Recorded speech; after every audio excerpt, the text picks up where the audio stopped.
income from business. The difference is this. If you take simpliciter, the criteria of income from house property, then the deductions are limited to section 22 to 24.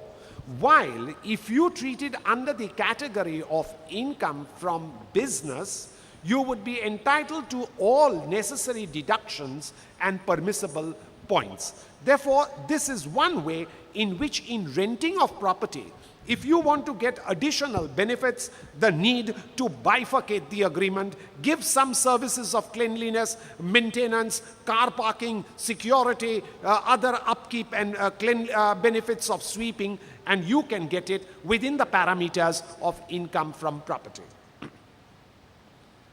The next issue on properties which I like to deal with would be a very common point dealing with development agreements.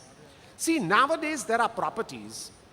The owner has a small house on a very precious property situated in any town or even in a suburb or even in a Mofussil area. Property prices are rising very high and they are going extremely on the upward side. The owner has neither the resources nor the know-how nor the technicalities involved for construction, and hence the concept of development agreement comes into play.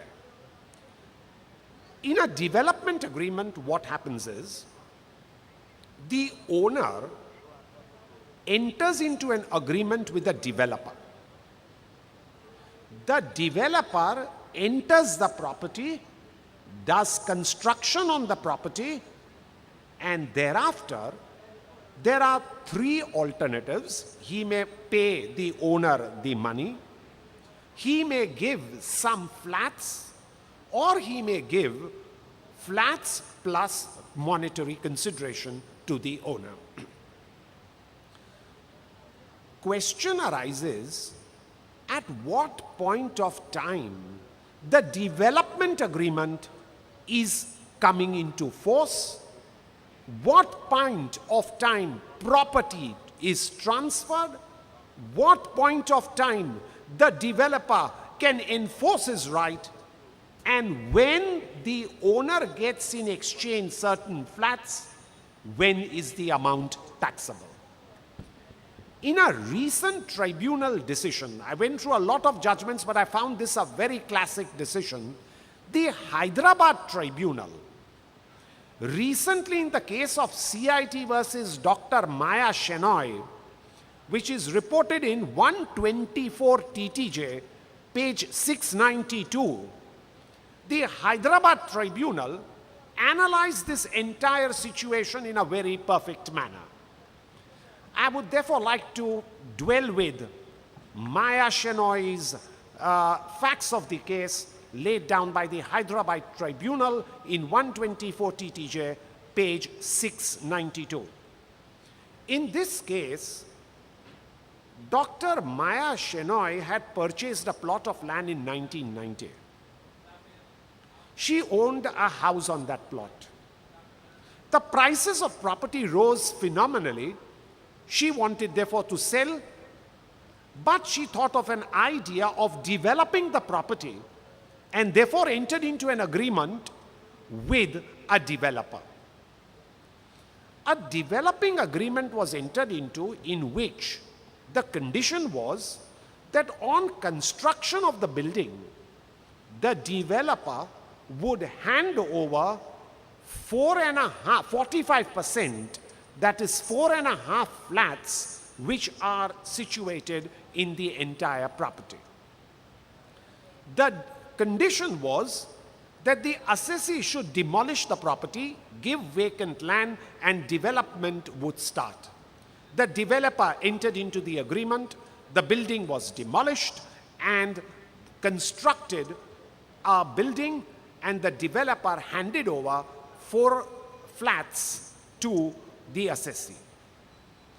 In the year of receipt of the flats, the assessee sold 2 flats.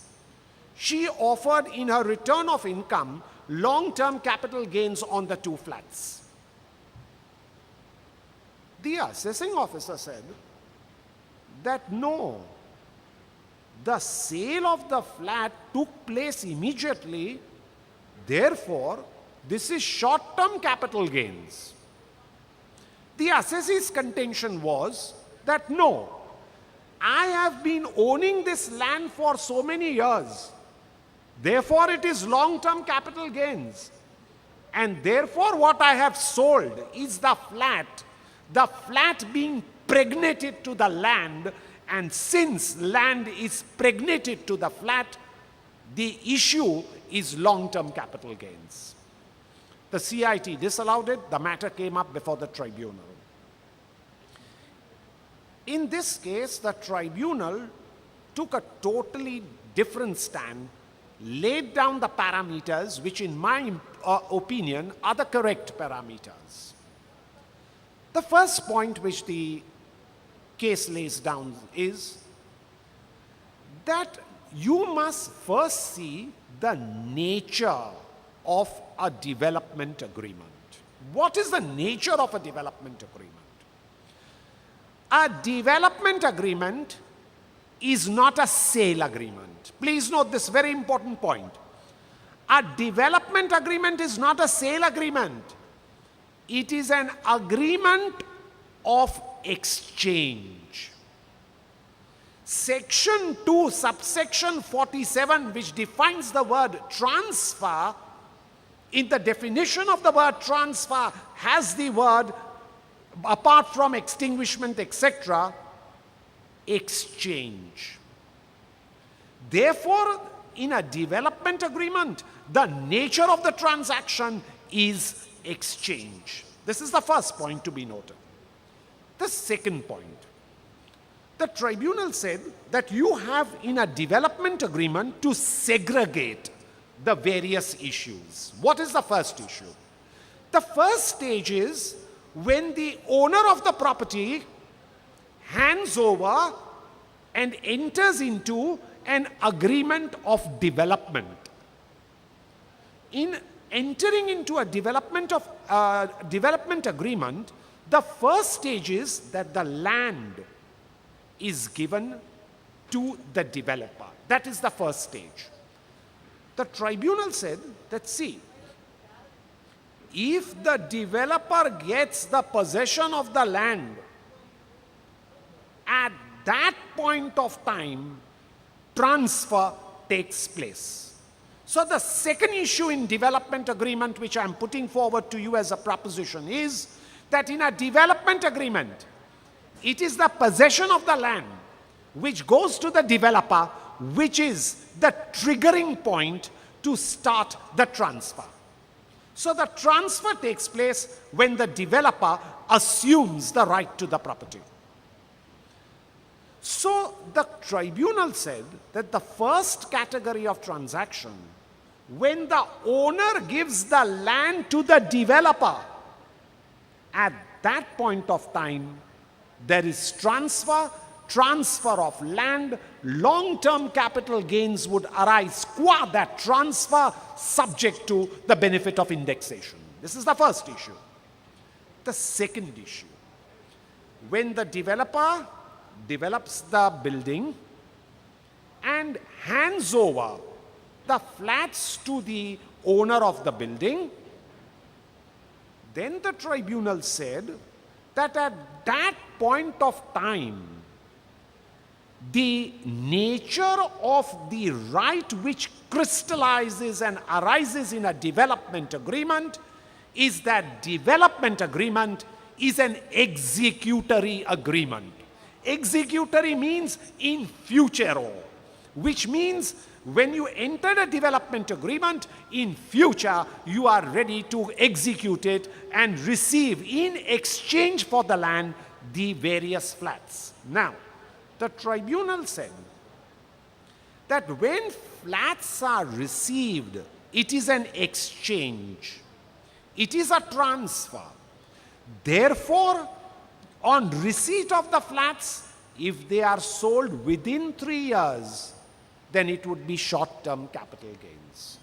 It said that this sale of flats by the original owner is a distinct, separate transaction, and that transaction would be short-term capital gains if the owner were to sell it within a period of 3 years.